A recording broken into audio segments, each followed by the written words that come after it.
Nancy Guthrie has now been missing from her Tucson, Arizona home for more than 18 days, with investigators continuing to hold out hope that she is still alive. Since her disappearance, the case has taken several troubling turns, including reported ransom communications demanding millions of dollars, an expanding multi-agency investigation, and emotional video pleas from Guthrie's children urging whoever is responsible to bring their mother home safely. Federal authorities have released surveillance footage showing an armed, masked individual tampering with Guthrie's doorbell camera the night that she vanished. Investigators say the video may be critical to understanding what happened. He was going after an adult woman, 84 years old, frail physical condition. Still, that's not a 50-year-old child that you could go and snatch, pick up, and get out.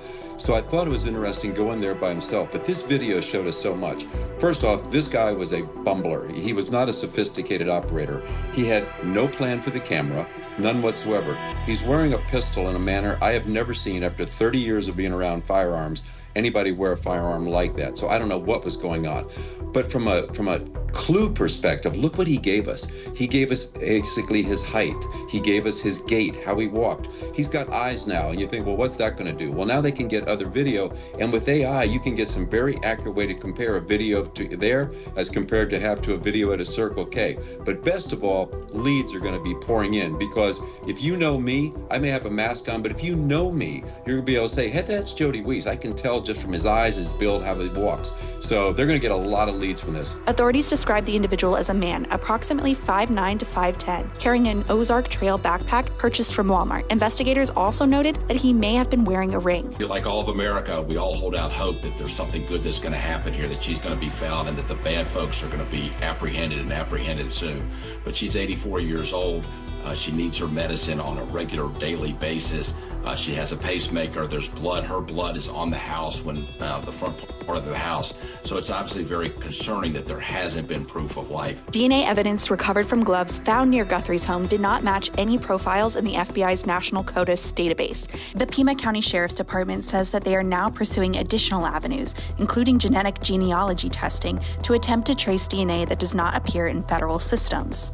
Is there a match on the DNA in the glove to the DNA, the unknown DNA that you found in the house? There's no match to the DNA at the house. So entirely separate DNA? Correct. Okay, so that would mean, if there's no, is there a CODIS match from the DNA in the house? No. Google is also assisting in the search for Guthrie and is working to access additional video from the rest of Guthrie's house, even though she did not have an active subscription. Pima County Sheriff Chris Nanos said that he is hopeful that more footage is recovered with Google, saying that they don't think they'll be able to access anything, but they will try. They went out and got search warrants. They cooperated with Google. Everybody was working together. They were able to recover some of the information and data that was on the camera. And from what I've heard lately, this guy breaking the camera may have caused all this, because from what I understand on these Nest cameras, once it breaks, it freezes. So it's not overwriting itself, because Nancy Guthrie didn't have a subscription. So I thought it was just remarkable to be able to recover with this level of clarity, this video, because this could be a huge development. It is a huge development in this case. In a significant development earlier in the investigation, authorities detained a person of interest for questioning. This individual was later released without charges. A few days later, investigators conducted a major operation roughly 2 miles from Guthrie's home. The operation involved members of the SWAT team as well as forensic personnel. Law enforcement has not publicly detailed what was recovered during that operation, but officials confirmed it was part of an active investigative effort tied to the disappearance. The FBI remains deeply involved in the case, working alongside local authorities and continuing to review tips from the public. Investigators are also deploying advanced technology, including efforts to detect signals from Guthrie's pacemaker using specialized equipment as helicopters continue aerial searches in the surrounding areas. Yeah, I think it's technology. I had no idea you could pick up such a faint signal as a pacemaker. And pacemakers today are like very small. They're like less than an inch. And it's just new technology, amazing antennas that can pick this up. And some people might say, well, what's the advantage of that? Well, think about looking at nighttime where visual observations wouldn't work, or maybe a light brush if a body was put underneath some brush out in the desert, or maybe a tarp was put over it. So, it's not a magic bullet, but it's one more thing to, to try and find this poor woman who's been missing now for what, almost in the 3rd week. A federal reward of $100,000 is now being offered for information leading to the recovery of Nancy Guthrie and/or or the arrest and conviction of anyone involved in her disappearance. Federal agencies beyond the FBI have also assisted. Department of Homeland Security Border Patrol search and rescue units have also supported portions of the search effort, reflecting broad interagency coordination.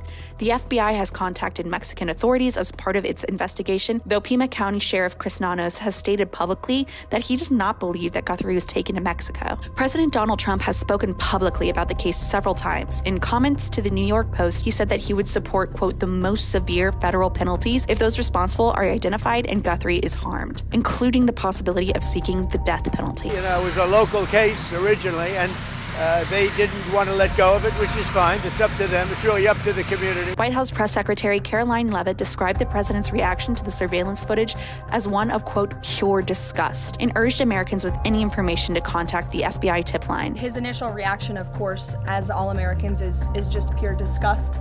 And again, it's heartbreaking to see now this footage really bring to life a story we've all been reading about. And again, we're just praying for the safety of Nancy Guthrie and that she will return home soon. And the president directed me to please encourage all Americans with any information to call the FBI, and we hope that this case will come to a positive resolution as soon as possible. In earlier remarks, President Trump said investigators were seeking some clues that are very strong and expressed hope that emerging evidence could bring answers. Well, I'll give you a little statement. I think we're doing very well on that regard. You're probably surprised to hear that. I think we're doing very well. Very well, meaning we have some clues, I think, that are very strong, and I think we could have some answers coming up fairly soon. Is this a nationwide search? Is this a search going on? No, I'm not talking about a search. I'm talking about a solution. We have some things, I think, that will maybe come out reasonably soon from DOJ or FBI or whoever that could be suspect. Yeah, could be definitive. U.S. Attorney General Pam Bondi also commented on the case, calling Guthrie's disappearance, quote, heartbreaking, and emphasizing the federal agencies are working closely with local investigators to support search efforts. We're doing everything to assist the locals. We're working with the locals. Breaks my heart for Savannah and for her family. I know she's asked for all of our prayers. So please pray for her beautiful mom, pray for her family that she's returned home. That's all we can say about that at this time. But yeah, I've known Savannah for over 30 years, and it's breaking my heart. Local officials have publicly defended their cooperation with federal authorities, rejecting claims that evidence is being withheld and emphasizing ongoing collaboration between agencies. The Pima County Sheriff's Department has also formally cleared Guthrie's family, including her daughter, Today's Show co-host Savannah Guthrie, as potential suspects. I wanted to come on, and it's been 2 weeks since our mom was taken, and I just wanted to come on and say that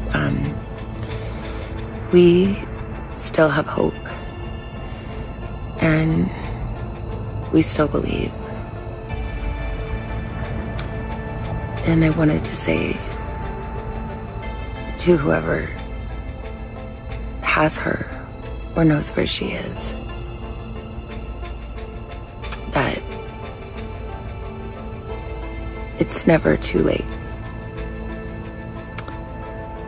And you're not lost or alone. And it is never too late to do the right thing. And we are here. And we believe. And we believe in the essential goodness of every human being. And it's never too late. A Bring Her Home banner remains displayed in Tucson as thousands of tips continue to come in. Investigators are actively reviewing neighborhood surveillance footage and doorbell camera video in hopes of identifying additional leads. While national attention on a missing persons case at this scale is rare, authorities say public awareness can generate critical information that may ultimately locate Nancy Guthrie. As the investigation continues, the National News Desk will provide updates as they're confirmed. If you have any information about Nancy Guthrie's disappearance, contact the FBI tip line at 1-800-CALL-FBI or visit tips.fbi.gov.